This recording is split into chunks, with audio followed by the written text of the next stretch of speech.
Haleluya, puji nama Tuhan. Shalom Bapak Ibu. Sekali lagi shalom. Bagaimana kabarnya pagi hari ini? Luar biasa, haleluya, karena kita punya Tuhan yang dahsyat. Dia Tuhan yang luar biasa yang selalu beserta dengan kita.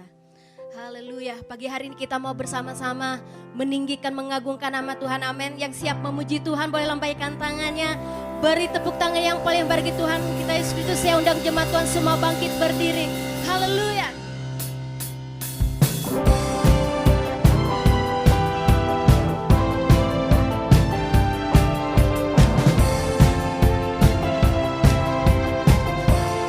Sebab Dia Allah yang dahsyat. Haleluya.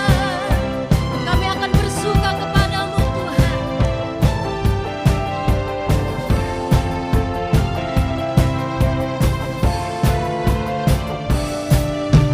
Aku kan bersuka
dalamku, walau badai menerpa di dalam hidupku ini, namun tanganmu Tuhan mengangkatku tinggi. Kau Tuhan yang benar, tak pernah tinggalkan. Dahulu, sekarang, selamanya, janji-Mu tak berubah. Kau Alfa dan Omega, awal dan akhir. Semesta alam memuja Engkau Tuhan yang benar. Sebab Engkau Tuhan yang benar.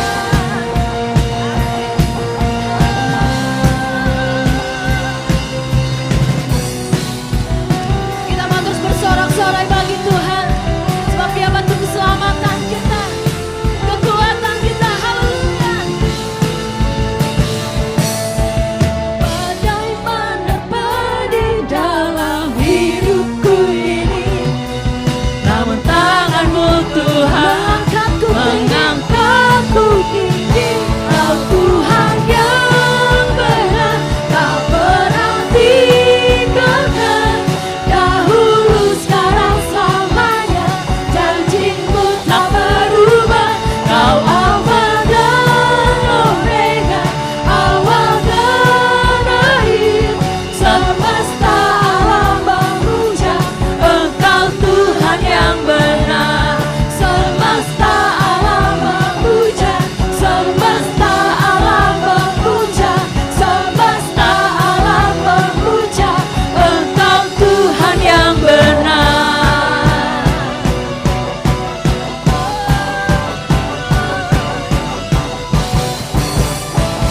Haleluya, beri kemuliaan bagi Tuhan kita. Haleluya.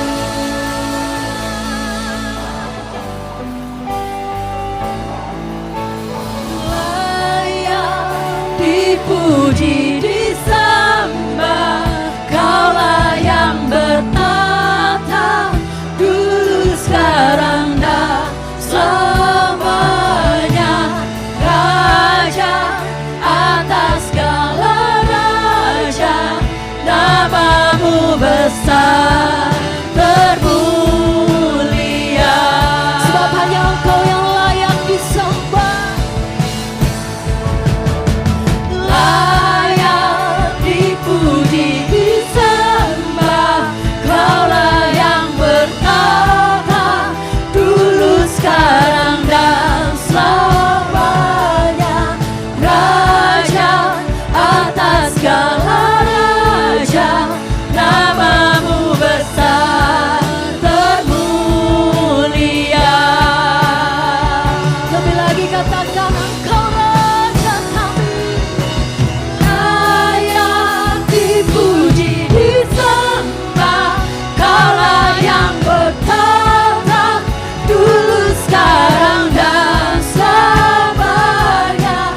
Raja atas segala raja, namamu besar termulia.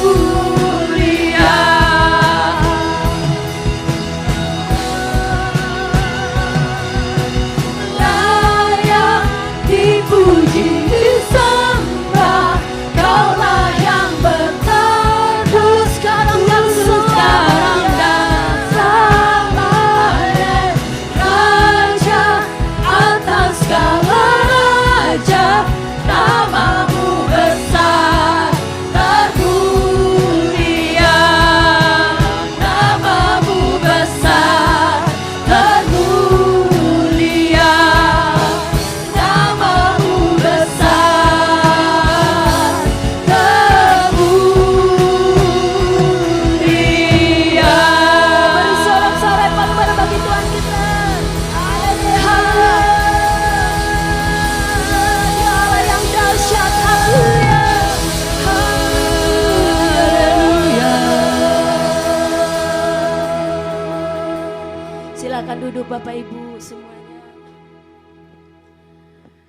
Kami bersyukur Tuhan buat kebaikan-Mu, anugerah dan kasih setia-Mu. Pagi hari ini Tuhan kami datang membawa seluruh kehidupan kami. Kami persembahkan pagi hari ini hanya kepadamu Tuhan. Penyembahan kami, hidup kami Tuhan. Kami mau terus memuliakan Engkau. Terima kasih Yesus.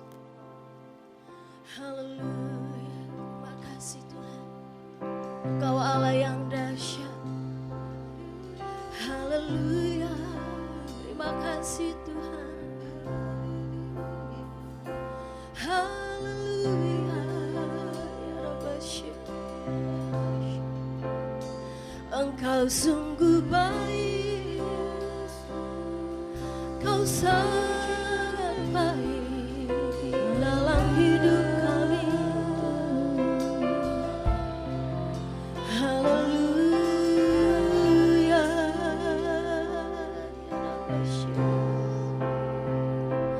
Biarlah hadirat-Mu Tuhan memenuhi setiap kami. Haleluya.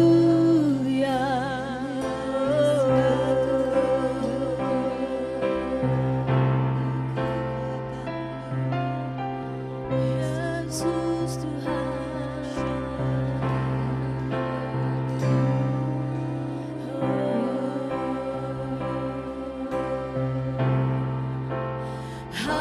Hadirat-Mu memenuhiku. Hadirat kudus-Mu penuhi bait-Mu, dan ku tersungkur menyembah-Mu. Yang ku nampak hanya kemuliaan-Mu. Katakan hadirat-Mu. Hadirat-Mu memenuhi setiap memenuhiku. Hadirat kudus-Mu penuhi bait-Mu, dan ku tersungkur menyembah-Mu. Yang ku nampak hanya kemuliaan-Mu.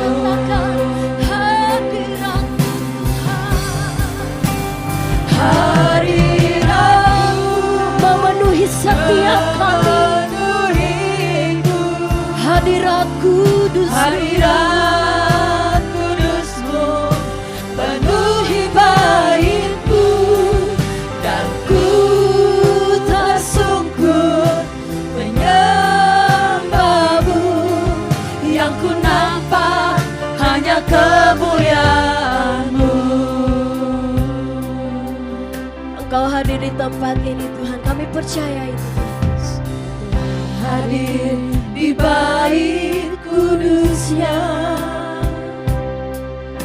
Saat umat mencari wajah-Nya, mari kita berseru kepada Tuhan. Berseru, berdoa, bersujud menyembah, dan menikmati kehadiran-Nya. Tuhan mau dekat dengan umat-Nya yang datang dengan segenap hatinya. Berseru, berseru, berdoa, bersujud menyembah, dan menikmati kehadiran-Nya. Hadirat-Mu memenuhiku. Hadirat kudus-Mu penuhi bait-Mu, dan ku tersungkur menyembah-Mu. Yang ku nampak hanya kemuliaan-Mu. Mari jemaat Tuhan bersama-sama naikkan bunyi, katakan Tuhan hadir di bait kudus-Nya. Dia mau melawat setiap kita yang hadir pagi hari. Saat umat mencari wajah-Nya, berseru, berdoa, bersujud menyembah dan menikmati kehadirannya.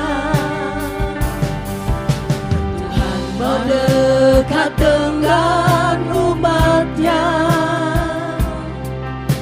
yang datang dengan segenap hatinya, berseru, berdoa, bersujud menyembah dan menikmati kehadirannya.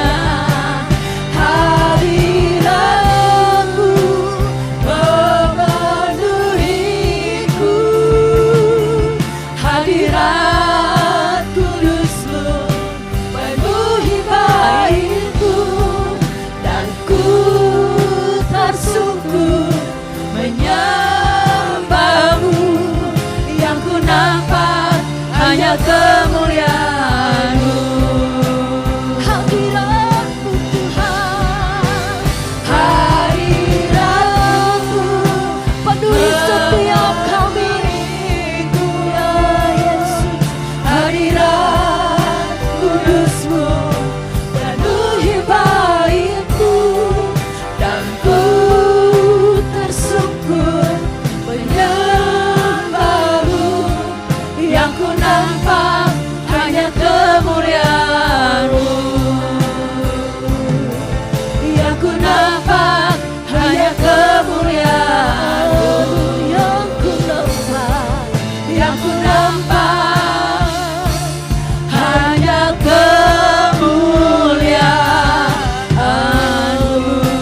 Mari kita bersama-sama menyembah Dia. Hanya kemuliaan-Mu yang hadir di tempat ini Tuhan. Haleluya, haleluya.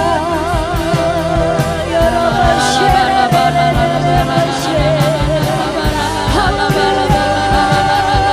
kami menyembah-Mu Tuhan, kami tinggikan Engkau,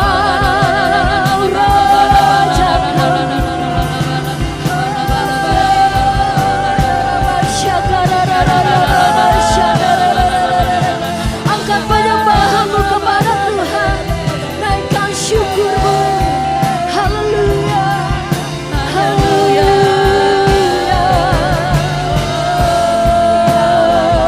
Ya Rabbah ya Rabbah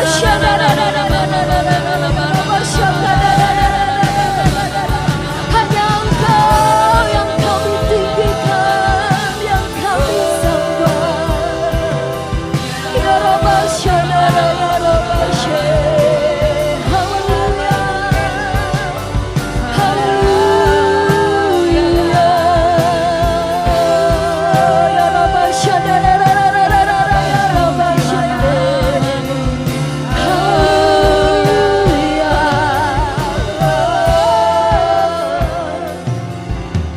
haleluya, ya Rabbah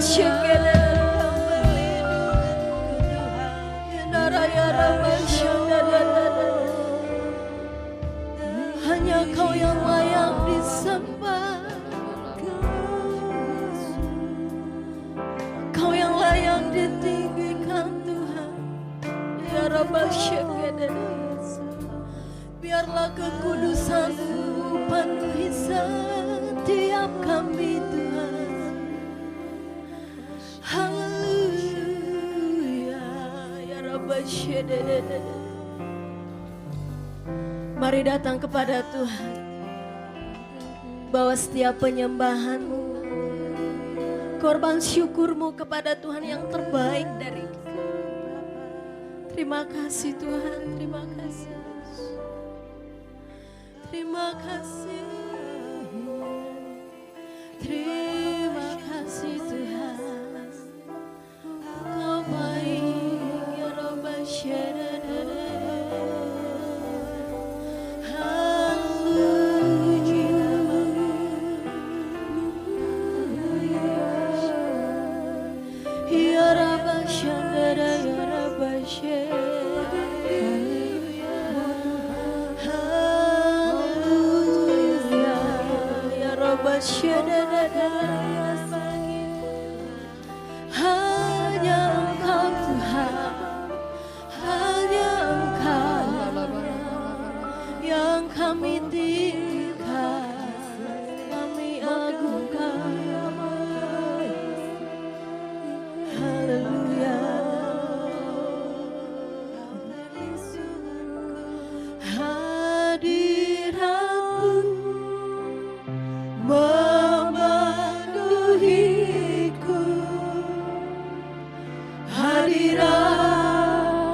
kudus-Mu penuhi baitku, dan ku tersungkur menyembah-Mu.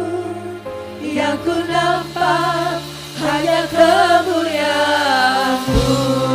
Saya undang jemaat Tuhan semua bangkit berdiri, katakan hadirat-Mu, hadirat-Mu memenuhiku, hadirat kudus-Mu penuhi baitku, dan ku tersungkur menyembah-Mu. Yang ku nampak hanya kemuliaan-Mu. Saya katakan hadirat-Mu, hadirat-Mu memenuhiku, hadirat kudus-Mu penuhi baitku, dan ku tersungkur menyembah-Mu. Yang ku nampak hanya kemuliaan-Mu. Yang ku nampak hanya kemuliaan-Mu.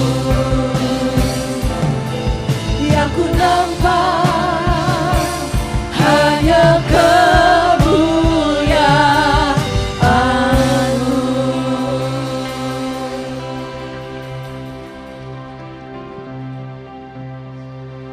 Kami bersyukur bersama dengan seluruh sidang jemaat Tuhan pagi hari ini. Terima kasih Tuhan untuk segala sesuatu yang Tuhan telah lakukan dalam hidup kami. Jika kami ada pagi ini semua karena anugerah Tuhan. Biarkan kami terus tertunduk di hadapan Tuhan bahwa hidup ini terbatas. Tak banyak hal yang bisa kami buat di dalam hidup ini jika tanpa ada Tuhan di dalamnya. Karenanya kami datang pagi hari ini beribadah sebagai bentuk kebutuhan kami akan Tuhan. Hadirlah dalam hidup kami ya Tuhan. Tuntunlah hidup kami agar kami berjalan menapaki kehidupan ini tetap terpaut dengan Tuhan. Karena hanya dengan cara demikian hidup ini akan bernilai di hadapan Tuhan. Urapi kami dengan pengurapan kuasa Roh Kudus, agar pemberitaan firman Tuhan yang kami dengar datangnya dari Tuhan, untuk memberi kekuatan yang baru bagi kami. Dan biarlah semua kami boleh merendahkan hati di hadapan Tuhan, mempercayakan hidup kami sepenuhnya dalam tuntunan tangan Tuhan.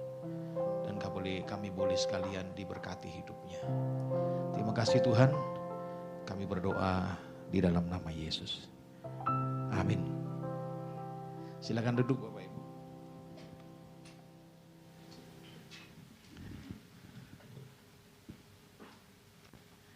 Salam sejahtera untuk semua kita sekalian. Shalom Bapak Ibu. Saya menggunakan materi khotbah dari kurikulum setahun khotbah Sinode Gereja Bethel Indonesia yang hari ini minggu kelima berjudul Iman dan Hikmat. Iman dan Hikmat. Ibu Bapak bisa mempersiapkan Alkitabnya di dalam Yakobus pasal 1 ayat 2 sampai ayat yang ke-8.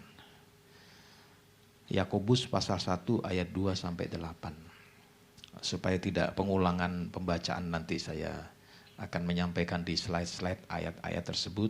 Kita akan membacanya nanti. Ibu Bapak Saudara sekalian, kemajuan dari teknologi saat ini dalam kehidupan kita ini sangat luar biasa, sangat cepat. Dan ini mempermudah segala sesuatu urusan kehidupan sehari-hari kita, dibantu oleh teknologi. Sangat-sangat, sekali lagi sangat membantu, sangat menolong kita sekalian. Tapi di sisi yang lain, teknologi ini bisa juga memberi dampak terhadap penurunan nilai beragama. Kalau tidak berhati-hati, maka teknologi yang canggih, hidup yang dipermudah, ditolong dengan teknologi yang canggih seperti ini, akan memberikan dampak yang negatif terhadap nilai agama. Kalau anak-anak bertumbuh dalam pertumbuhan kurang sentuhan terhadap nilai-nilai spiritual seperti ini, maka tidak heran kita melihat satu generasi yang meremehkan, kemudian meremehkan nilai hidup, meremehkan Tuhan, meremehkan berbagai hal yang berhubungan spiritual. Agama lalu dipersempit pada pengertian urusan langit gitu. Urusan kematian, urusan hidup setelah mati. Tidak ada hubungan dengan hidup sehari-hari kita. Lalu nilai hidup keugaharian itu hanya diisi dengan pengaruh-pengaruh kemajuan zaman. Nah, jika itu yang terjadi Pak, Ibu, kita lihat judulnya ini iman dan hikmat. Kalau ngomong hikmat, itu bicara soal ilmu pengetahuan. Itu bicara soal teknologi dan segala macamnya. Tetapi iman bicara agama. Maka ketika ada judul iman dan hikmat, lihat kolaborasi yang benar antara dua hal ini harus dibangun di atas hidup orang percaya. Yakobus adalah surat yang berisi petunjuk etis hidup keseharian.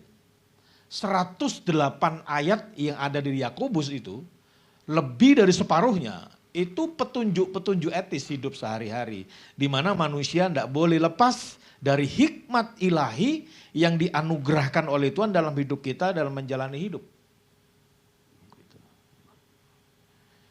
Maka benarlah ya, kalau agama dipersempit hanya menjadi persoalan urusan langit itu, urusan hidup setelah kematian atau urusan-urusan yang akan datang, lalu tidak ada hubungan dengan kita sekarang saat ini benar-benar akan berbahaya. Karena agama tanpa ilmu, agama tanpa hikmat, itu menjadi buta. Buta. Atau kalau saya pakai istilah lebih kasar, bodoh. Bagaimana tidak? Ketika orang mabuk beragama, bermasalah besar loh. Kita baru saja ini selesai dengan huru-hara kegaduhan persoalan agama ya. Dibawa-bawa pada urusan sepak bola. Baru tahu saya kalau bola itu beragama ya. Baru ngerti saya. Bahwa ternyata di Indonesia urusan bola itu ada urusan agamanya gitu. Saya kira ibu bapak mengerti maksud saya. Ini kan tidak masuk akal gitu. Tapi ya udahlah, saya ingin mengatakan bahwa agama kalau tidak dibarengi dengan hikmat, maka itu menjadi buta atau lebih tepat membabi buta. Tidak sedikit orang yang mabuk agama lalu kehilangan akal sehatnya. Dengan demikian maka mari kita sebagai umat percaya kita harus beragama, kita harus beriman kepada Kristus. Tetapi Kristus tidak pernah menghapus ilmu pengetahuan. Tidak pernah menghapus hikmat, justru sebaliknya. Iman itu harus berbarengan dengan perbuatan. Karena iman tanpa perbuatan hakikatnya apa? Mati. Yakobus tuh ngomong.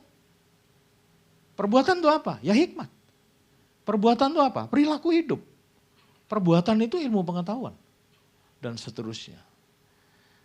Jadi kalau saya mengatakan iman atau beragama tanpa hikmat adalah sebuah tindakan kebodohan atau membabi buta, itu kan banyak faktanya, banyak contohnya. Saya tidak habis akal ketika orang yang berilmu secara akademis, ada seorang tokoh yang sudah S3 bahkan profesor, guru besar, Lalu begitu mudahnya dia mengeksplor satu tindakan bahwa maaf, air seni unta, obat. Ini kan sesuatu yang menurut saya, ya itu tadi. Maka perlu ada sesuatu yang direformasi di dalam beragama. Izinkan hari ini, pagi ini saya dengan menggunakan waktu yang ada ini, yang singkat ini, ingin sharing firman bahwa ternyata Alkitab kita di dalam Yakobus ini mengajak kita untuk membuat satu keseimbangan di dalam kehidupan kita. Di saat kita beriman kepada Kristus, pada saat yang bersamaan hikmat ilahi harus berjalan dalam hidup ini. Agar kita boleh memiliki nilai kehidupan yang baik. Yakobus ini Bapak Ibu ditulis oleh Yakobus namanya, saudara Yesus itu, saudara tiri Yesus itu, kakak Yoses namanya. Dia adalah orang yang sangat concern di dalam mengupas persoalan-persoalan etis hidup sehari-hari. Karena itu saya katakan tadi lebih dari separuh dari ayat-ayatnya itu memberikan petunjuk-petunjuk itu. Ini ditulis cukup tua karena literatur yang saya baca ya. Surat ini adalah dimungkinkan yang paling tua dari surat-surat yang ada di Perjanjian Baru. Karena ditulis tahun 40-an. Ini ditujukan kepada orang-orang Kristen, umat Tuhan yang percaya di luar Yerusalem. Ini ke Venesia, ke Siprus, ke Asia Kecil secara umum yang lebih luas lagi ya. Dan surat ini sangat menolong umat-umat Tuhan yang hidup teraniaya karena mereka itu keluar ke berbagai wilayah kekristenan itu karena aniaya yang cukup besar saat itu. Terutama ini awal-awal abad pertama pasca Kristus naik ke sorga, kekristenan mulai menyebar sejak di Antioquia, maka kekristenan mendapat penganiayaan cukup besar baik dari orang Yahudi maupun dari orang-orang non-Yahudi yang di luar sana. Kesimpulannya ketika membaca surat Yakobus ini adalah satu surat yang memang diberikan untuk kepentingan agar pembacanya mendapat kekuatan baru di dalam menghadapi kehidupan dengan ketabahan, kesabaran, dan lain sebagainya yang mereka harus bangun dalam hidup ini ketika mereka menghadapi tekanan-tekanan itu. Nah karena itu iman dan hikmat ini dalam kehidupan kita sekarang pun menurut saya akan terus relevan karena tidak ada orang yang bebas dari ini ya. Ketika iman dan hikmat dua hal yang bekerja di dalam diri kita, maka ada hal luar biasa. Maka ada hal-hal luar biasa yang akan menjadi pengalaman kita. Ibu bapak saudara sekalian, apa hubungan iman dan hikmat yang diajarkan dalam nats yang kita akan baca ini ya? Saya tunjukkan ke kita yang pertama. Ujian hidup dialami oleh setiap orang. Ini kebenaran pertama. Jadi tidak ada orang yang terbebas dari semua keadaan ini. Saya baca ayatnya ya. Saudara-saudaraku, anggaplah sebagai suatu kebahagiaan apabila kamu jatuh ke dalam berbagai-bagai pencobaan. Sebab kamu tahu bahwa ujian terhadap imanmu menghasilkan ketekunan. Jadi teks ini mempertegas bahwa setiap manusia hidup pasti mengalami masalah. Ya, tidak ada orang yang tidak bermasalah gitu ketika hidup. Kalau mati ya selesai. Jadi hanya orang mati yang tidak ada masalah, meskipun meninggalkan masalah gitu. Ya, terhadap orang yang ditinggalkan bermasalah. Jadi tidak ada orang yang terbebas dari itu. Kalau ibu bapak membaca nats ini ada pesan firman Tuhan yang menurut saya luar biasa. Anggaplah kebahagiaan jika menghadapi pencobaan. Ini sesuatu yang menurut saya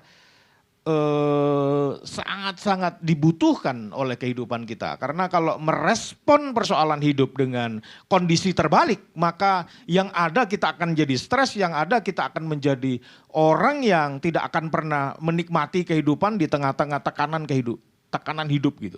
Loh kok Pak ada orang yang bisa menikmati dalam tekanan hidup gitu. Oh iya. Karena hidup ini adalah masalah. Nah kalau ibu bapak terus fokus terhadap masalahnya. Bukan fokus kepada Tuhan yang bisa menolong kita mengatasi masalah. Kan bermasalah jadinya. Kita kehilangan damai sejahtera, kita kehilangan momen-momen bahagia dalam hidup ini karena terongrong terus dengan masalah yang kita pikirkan. Ketika ada orang bermasalah dengan kita, menjengkelkan kita, lalu kita fokus terhadap persoalan itu, ingat terus mukanya dia. Kita yang gak bisa tidur, dia tidur ngorok tuh. Ya, dia ngorok tidur, kita mikirin dia. Mikirin gimana saya ngebales dia gitu. Nah itu maksudnya. Jadi kalau saya kasih contoh sederhana seperti itu, demikianlah kehidupan ini. Maka Yakobus ini mengingatkan kita apabila kita menghadapi tekanan kehidupan, karena memang tidak ada seorang yang steril dari pencobaan. Ya, next. Tidak ada orang yang steril dari pencobaan semasa hidup di bumi ini. Maka Yesus pun mengalaminya kan. Dia dicobai 40 hari pencobaan itu setelah dia puasa itu. Maka ini adalah bukti bahwa memang tidak ada seorang pun yang terbebas. Tapi yang paling penting adalah bagaimana merespon itu dengan hikmat. Nah ini korelasinya di situ. Jadi iman menghadapi pencobaan itu harus dibarengi dengan hikmat. Nah Alkitab berjanji ada dampak ya yang akan dialami oleh kita. Bahwa pencobaan yang diizinkan itu pertama tidak akan pernah melebihi kekuatan kita. Itu yang perlu kita tahu. Ada banyak penjelasan soal ini ya. Tuhan tidak akan pernah mencobai kita melampaui kekuatan kita. Ini ingat ini. Jadi saya sangat meyakini kalau ibu bapak menghadapi tekanan kehidupan, maka saya sangat yakin itu pasti akan mendatangkan kebaikan bagi kita karena itu tidak akan pernah melampaui kita. Pencobaan yang dialami dengan hikmat dan iman itu akan menghasilkan ketekunan dari ayat tadi ya. Ayatnya kan bunyinya gini. Bahwa ujian terhadap imanmu itu menghasilkan ketekunan. Ketekunan ini teks aslinya itu menggunakan kata hupomone. Ya, hupomone. Hupomone dari hupomone, kata dasarnya itu artinya ketabahan, kesabaran, ketabahan. Ya, ketabahan, itu kan ketekunan. Itu sama dengan kesabaran atau ketabahan. Gitu. Nah, jika demikian, lihat korelasinya, bahwa iman yang bertumbuh dengan baik di dalam Kristus, maka akan menolong saya menghadapi ujian, menghadapi pencobaan, menghadapi masalah, menghadapi pressure berat yang kita hadapi dalam hidup ini. Sehingga situasi itu akan mendatangkan orang-orang yang punya pribadi tabah, sabar, tenang, damai menghadapi itu gitu loh. Ini bedanya gitu. Bedanya orang-orang percaya kepada Kristus. Orang yang beriman kepada Kristus dengan pertolongan Tuhan akan membuat dia sabar, tabah menghadapi. Jadi kata ketekunan itu hupomone itu sama dengan ketabahan. Saya ingat sebuah cerita ya, singkat ya. Ibu bapak pernah mendengar lagu ya. Mengikut Yesus keputusanku. Mengikut Yesus keputusanku. Mengikut Yesus keputusanku. Ku tak ingkar. Ku tak ingkar. Lagu ini sebenarnya ada kalimat pendek yang diucapkan terakhir ketika dia dieksekusi. Namanya Nokseng. Dia dari satu desa kecil dari suku Garo, desa Assam di India pedalaman ya. India ini terjadi lebih dari 100 tahun yang lalu. Nokseng ini orang yang percaya kepada Kristus setelah mendapat keselamatan diinjili oleh orang Inggris, ya orang Eropa terutama. Masuk kemudian menginjili, kemudian dia menjadi percaya kepada Kristus. Bertumbuh dalam iman yang luar biasa kepada Kristus. Dan dia adalah orang pertama di suku Garo itu, di desa kecil Assam namanya itu. Dan namanya sebuah desa yang masih primitif ketika ada seorang baru percaya kepada Kristus dengan perubahan hidup, ya perubahan perilaku hidup seperti itu membuat kepala sukunya nggak suka. Singkat cerita dia diadili bersama dengan istri dan 2 anak laki-lakinya. Dan diancam, kamu harus tinggalkan perilaku barumu ini, tinggalkan imanmu, dan kamu tidak boleh percaya kepada orang yang namanya Yesus itu, dan kamu harus kembali mengikuti seluruh ritual-ritual suku di sini. Tapi dia tidak menolak. Dia mengatakan, mengikut Yesus keputusanku. Mengikut Yesus keputusanku. Diancam. Dan tidak main-main, kepala suku mengatakan, kalau kamu masih mengatakan ini, aku bunuh istrimu. Di tengah persidangan di lapangan itu, di alun-alun desa itu, dikumpulkan di antara masyarakat yang ada. Dan dia mengatakan kalimat yang sama. Mengikut Yesus adalah keputusanku, aku tidak akan ingkar. Istrinya ditombak di depan matanya. Dia mati pertama kali. Dan bilang, kamu masih tetap mengatakan itu, kalau tidak 2 anakmu aku akan matikan, itu akan bunuh itu. Dia mengatakan kalimat yang sama. Mengikut Yesus keputusanku, mengikut Yesus keputusanku, aku tidak akan ingkar. 2 anaknya juga ditebas di depan matanya. Dan kalimat terakhir, sekarang kamu tinggal sendirian. Cukup mudah katakan tinggalkan Yesus dan kamu percaya kembali seperti suku yang. Dan dia katakan yang sama. Mengikut Yesus, keputusanku, aku tidak akan ingkar. I have decided to follow Jesus, no turn back. Enggak akan. Dia dimatikan di situ, dia dibunuh hari itu. Inspirasi ini, cerita ini menginspirasi seorang Sadhu Sundar Singh. Saudara tahu itu ya, penginjil Sadhu Sundar Singh. Beliau penginjil India, misionaris India yang akhirnya mengangkat cerita ini dan mengubah kalimat, menjadikan kalimat itu pendek itu menjadi lagu. Nah, lagu yang kita kenal. Kemudian diaransemen oleh seorang William Jensen, Reynold William Jensen, dan akhirnya menjadi lagu yang kita kenal sekarang itu. Billy Graham selalu menjadikan lagu ini wajib gitu dalam KKR-KKR-nya. Saya sering kali mendengar KKR-nya Billy Graham itu selalu lagu itu. Iman yang teguh di dalam Tuhan akan membuat seseorang sabar, tabah, tekun menjalani hidupnya. Saya katakan sekali lagi, Ibu Bapak, hidup ini gak mudah memang. Saya mengerti ada banyak hal yang kita hadapi. Apalagi jadi Kristen gitu ya, di tengah-tengah komunitas yang tidak sama iman. Kita kadang-kadang mendapatkan perlakuan yang diskriminatif, dimarginalkan, dan lain sebagainya. Tapi sebagai orang yang percaya kepada Kristus, iman yang teguh kepada Tuhan akan menghasilkan ketekunan, kesabaran, dan ketabahan. Tak mungkin kita akan menjual iman kita hanya karena tombak, pistol, atau apapun ancaman yang kita hadapi. Kalau seseorang telah mengenal, seseorang telah berjumpa secara pribadi dengan Kristus, pistol pun tidak akan menghentikan dia untuk tetap beriman. Mengikut Yesus keputusanku. Ku tak ingkar dan ku tak ingkar. Pastikan Ibu Bapak tetap bertumbuh teguh di dalam iman kepada Kristus. Karena ini akan menolong Ibu Bapak bertahan, sabar, tabah, tekun terus dalam semua kondisi yang kita hadapi. Lanjut, yang kedua. Ujian harus dihadapi dengan hikmat. Nah, sekarang kalau ujian mendatangkan ketekunan, maka ujian ini pun harus diikuti dengan hikmat. Tetapi apabila di antara kamu, apabila di antara kamu yang kekurangan hikmat, hendaklah ia memintanya kepada Allah yang memberikan kepada semua orang dengan murah hati, dengan tidak membangkit-bangkit. Maka hal itu akan diberikan kepadanya. Ibu bapak saudara sekalian, ternyata beriman itu juga harus dilandasi oleh hikmat. Hikmat ini akan menolong ibu bapak akan berkolaborasi dengan iman yang kita bangun dalam hidup ini. Akhirnya kita menjadi pribadi-pribadi yang bernilai kekal gitu.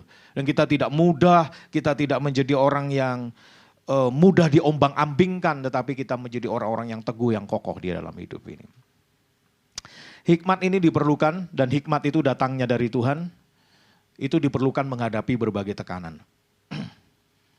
Ibu bapak, saya ini sekretaris sinode yang saat ini lagi sibuk-sibuk ngurusin banyak persidangan-persidangan untuk memilih pengurus, ketua-ketua pengurus daerah baru ya. Saya baru pulang kemarin Jumat 2 hari yang lalu dari timur, dari Papua Tengah ya. Ada 1-2 kegiatan yang berurutan di Papua, Teluk Cendrawasih, di Biak dan di Serui. Kebetulan saya yang memimpin sidang ini. Saya sudah diinformasikan bahwa akan ada kegaduhan karena seorang yang menginginkan posisi jadi ketua itu belum memenuhi syarat dan tetapi tetap ngotot mau maju dengan mengusung otonomi khusus. Daerah sana ini otonomi khusus Pak, yang mencoba untuk mengedepankan putra-putra daerah. Sementara putra daerah yang ngotot, yang didukung mayoritas ini, itu belum memenuhi syarat. Nah yang memimpin saya terus terang stres itu. Kenapa? Karena kalau sampai digolkan, maka ini tentu akan menciderai semua aturan. Persoalannya GB itu tidak hanya ada di Papua, tapi ada di 27 negara. Di 5 benua. Kalau sistemnya dirusak oleh satu tempat, ini akan mengkamiri wilayah yang lain. Dan itu menjadi tanggung jawab saya sebagai seorang pemimpin. Saya berdoa, saya bersungguh-sungguh, Tuhan tolong, Tuhan tolong. Apalagi informasi semakin kuat bahwa ada masa yang cukup besar. Panitia sampai memberi informasi ke saya, Pak hati-hati Pak. Tapi Bapak gak usah khawatir soal keamanan, kami kan kirim ada 2 truk polisi akan menjaga. Bayangkan tuh, saya gak tahu 2 truk apa ini. 2 truk polisi akan jaga katanya. Singkat cerita Pak, terus terang saya betul-betul beriman, percaya Tuhan pasti tolong, tetapi hikmat atau jalan.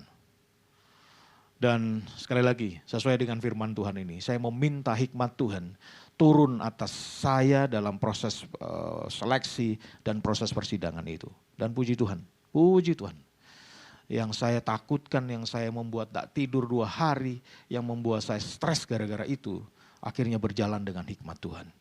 Saya coba dekati dari hati ke hati, saya panggil dia. Dan saya katakan begini, syaratnya begini. Dan saya minta dia sendiri untuk menyadari bahwa dia punya kekurangan ini. Dan saya memberi gambaran bahwa kalau ini dicederai maka lain juga akan rusak dan sebagainya. Tolong pikirkan untuk pekerjaan Tuhan yang jauh lebih besar, jangan ambisi pribadi yang dikedepankan. Akhirnya dengan pendekatan personal, dengan bicara dari hati ke hati, akhirnya dibilang, baik Bapak, terima kasih buat nasihatnya, saya menyadari bahwa saya nggak maju.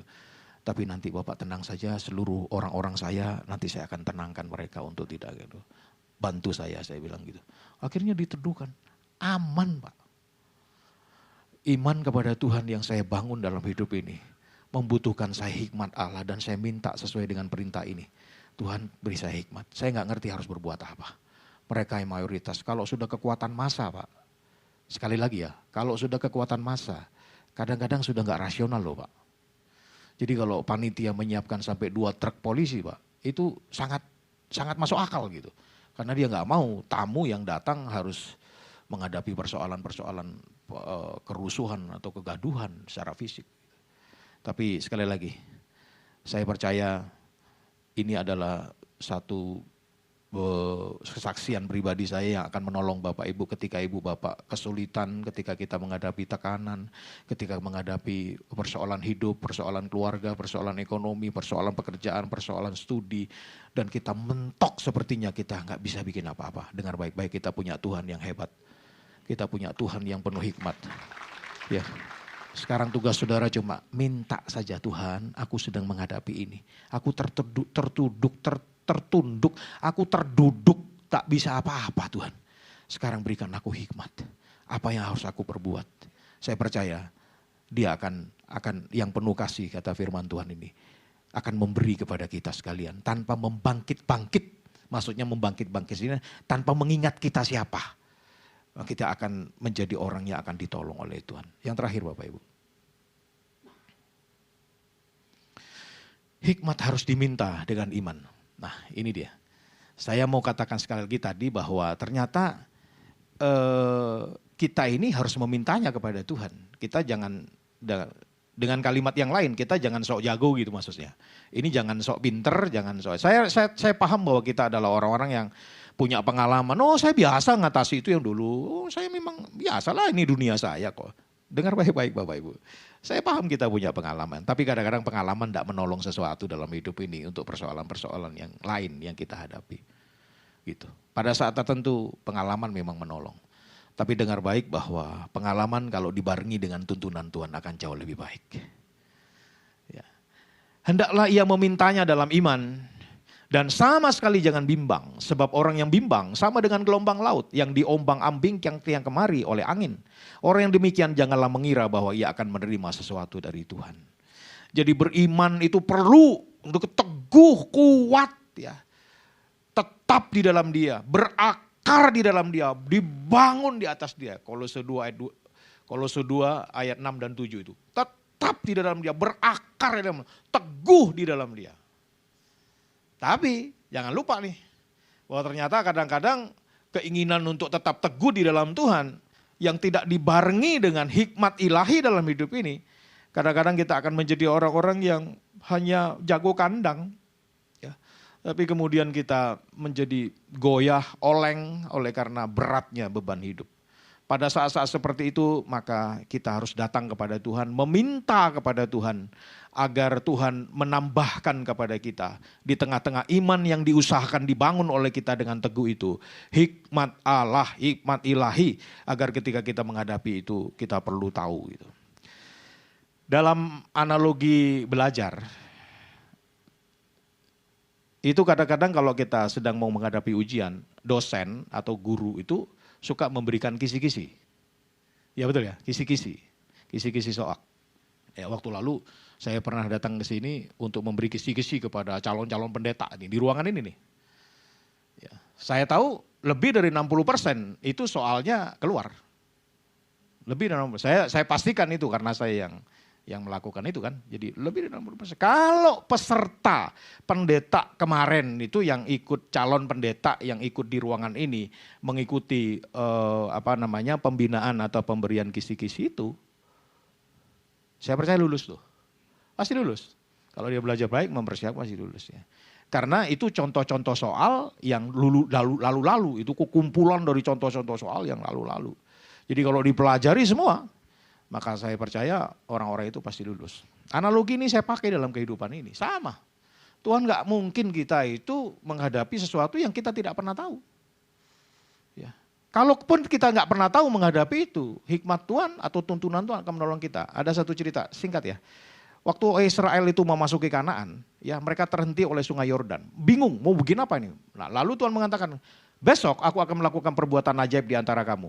Dengan catatan, kamu harus melihat tabut Allah yang diangkat oleh para imam dan kamu harus mengikutinya. Kenapa? Karena kamu belum pernah melalui jalan itu. Yosua 3 ayat 3 itu. Nah di situ saudara tahu apa? Mereka itu orang di padang gurun, gak ngerti jalan. Mereka gak punya, waktu itu belum ada Google Map, belum ada Waze segala macam. Dan ini padang gurun, gak ada jalan setapak, gak ada jalan tol. Mereka harus melewati sebuah daerah yang belum pernah mereka lalui.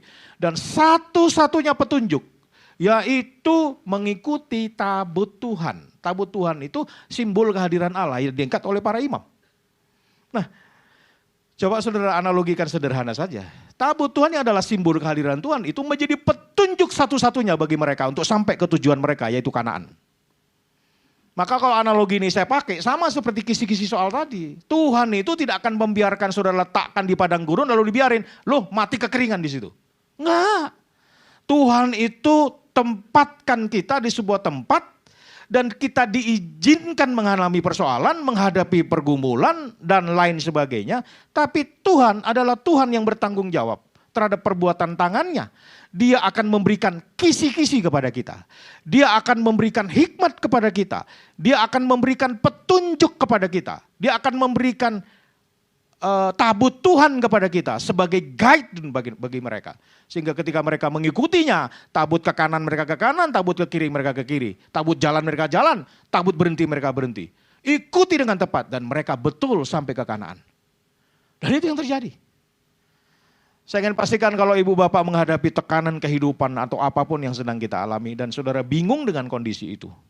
Dan saudara gak bisa bikin apa-apa. Duduk di kaki Tuhan dan minta hikmat Allah. Dekat beriman dengan sungguh-sungguh, Tuhan tidak akan membiarkan perbuatan tangannya. Dia pasti akan memberikan petunjuk kepada kita. Dia pasti akan memberikan kisi-kisi kepada kita. Dia pasti akan memberikan tabut Tuhan kepada kita sebagai penuntun bagi kita untuk menyelesaikan masalah yang kita hadapi. Pasti Tuhan tidak akan membiarkan kita. Saya kebingungan karena ada satu jadwal ibadah atau pelayan firman begitu. Dan saya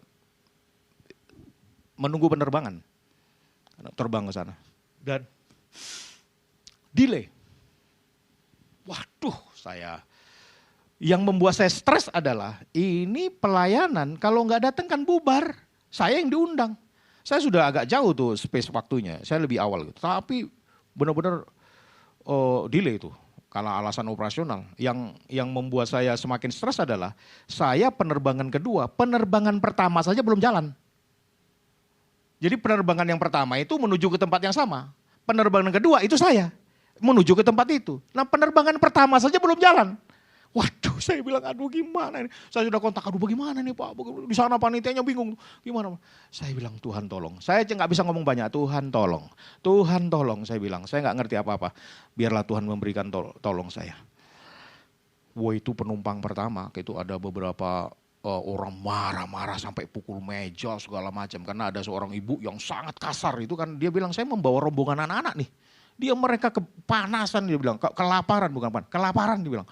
Bagaimana ini kata. Dia udah marah-marah lah. Saya lihat manajer dutinya itu stres gitu, kasihan jadi dimarah-marahin, diem aja. Mau bilang apa lagi? Pokoknya dia diem aja, dimaki-maki orang, diem aja. Saya kasihan lihat dia. Udah setelah mereka udah kehabisan kata-kata, saya samperin dia nih. Nah ini saya pikir, saya nggak ngerti, ini hikmat ini yang menolong saya. Saya samperin dia, Pak, sabar ya Pak ya. Ini adalah risiko pekerjaan. Ya Pak, langsung dia noleh saya, yang lain marah-marah kok dia malah menenangkan saya gitu kan. Lalu saya bilang, Bapak ikut penerbangan? Oh saya kedua, dia bilang. Saya mau menuju ke sana. Dalam rangka dia ngobrol ke saya mau pelayanan, saya mau khotbah nanti. Oh Bapak pendeta? Iya betul. Langsung ya sudah, ngobrol biasa aja. Dia bilang kalau ada pekerjaan lain Pak, saya pasti pindah lah katanya. Saya ini tiap hari hampir dimarahin katanya. Ini maskapai yang saya ini memang terkenal paling banyak delaynya Pak katanya. Wah sudah, saya bilang udah sabar aja Pak. Tidak lama Pak setelah itu. Ya sudah, kami beberapa menit kemudian dia datang. Panggil saya, Pak Pendeta bisa ikut saya sebentar. Oh, saya pikir mau ngobrol, mau ngopi begitu kan. Dibawa ke kantor. Oh enggak, langsung dibawa ke lorong itu. Bawa ke lorong langsung, Bapak bisa naik pesawat itu. Saya taruh di bagian depan Pak. Padahal kelas saya beda kan. Saya taruh di depan. Bapak duduk di sini. Loh Pak, mana? Ini terbang Pak segala. Loh mereka nunggu. Gak apa-apa marah-marah biarin aja Pak. Kata. Bapak aja duluan katanya. Loh Pak, begitu loh Pak. Dengar baik-baik Pak. Saya cerita sederhana nih ya. Saya sekali lagi, ini cerita sederhana. Tapi saya mau katakan kepada saudara, ketika kita tunduk dan berserah kepada Tuhan dan Tuhan tolong saya. Saya gak ngerti ngomong apa. Tuhan tolong saya. Hanya kalimat itu. Tuhan tolong saya. Tuhan tolong saya. Tapi kita berpasrah kepada Tuhan. Tuhan berikan hikmat kepada kita. Pendekatan saya sederhana. Cuma tepuk pundaknya. Tuhan, Bapak sabar ya. Bapak sabar. Hanya menepuk pundak. Tapi itu hikmat Tuhan. Yang menolong saya. Akhirnya dia tersentuh. Dia akhirnya menolong saya. Ternyata dia memang orang percaya. Ya, dan dia mengatakan Bapak harus diprioritaskan untuk menyampaikan firman Tuhan di sana. Saya percaya Bapak Ibu, Tuhan akan tolong Bapak Ibu semuanya. Tuhan memberkati kita ya. Kita berdoa dulu. Tuhan Yesus, kami selesai dengan firman. Kami dibatasi waktu, tapi satu hal yang kami tahu. Iman kami harus bertumbuh dengan baik. Kokoh, kuat, teguh dalam mengikuti Tuhan. Tapi hikmat kami juga mengikutinya. Dan hikmatnya ilahi itu akan menolong kami sekalian berkolaborasi dengan iman yang kami bangun sehingga kami memiliki nilai yang utuh di hadapan Tuhan menjalani kehidupan. Kami manusia berkualitas di hadapan Tuhan yang akan mengkamiri dunia ini karena kami orang yang beriman tetapi juga berhikmat dalam hidup ini. Terima kasih Tuhan Yesus, tolong kami semuanya para umat yang mendengar firman Allah ini mungkin sedang mengalami tekanan hidup. Kami bingung harus buat apa. Kami manusia terbatas yang bisa kami hanya menangis. Dan kami tidak bisa berbuat apa. Tetapi ada saat seperti ini, iman kami bekerja untuk datang kepada Tuhan. Dan Tuhan yang maha penuh kasih itu akan menolong kami untuk memberikan hikmat mengatasi semua keadaan yang kami hadapi. Terima kasih, berkati pimpinan jemaat di tempat ini. Berkati seluruh pelayan, berkati seluruh jemaat yang hadir hari ini. Segala pujian hormat hanya bagi Allah di dalam Kristus. Amin. Tuhan memberkati kita semuanya, Bapak Ibu. Saya kembalikan mimbar ini. Mari jemaat yang dikasih Tuhan Yesus, kita angkat kedua belah tangan kita, arahkan hati kita, fokuskan dan terus terhubung dengan Yesus senantiasa. Pergilah, pulanglah dan jadilah saksi-saksi Kristus. Mari jemaat yang dikasih Tuhan, terimalah berkat damai dan sejahtera daripada Allah Bapa, kasih karunia daripada Tuhan Yesus Kristus, dan persekutuan Roh Kudus yang indah dan manis menyertai setiap kita semua, mulai daripada pagi hari yang indah ini sampai hari Maranatha. Tuhan Yesus menjemput setiap kita di awan-awan yang permai. Setiap kita yang percaya menerima, kita sama-sama katakan amin. Tuhan berkati Bapak Saudara.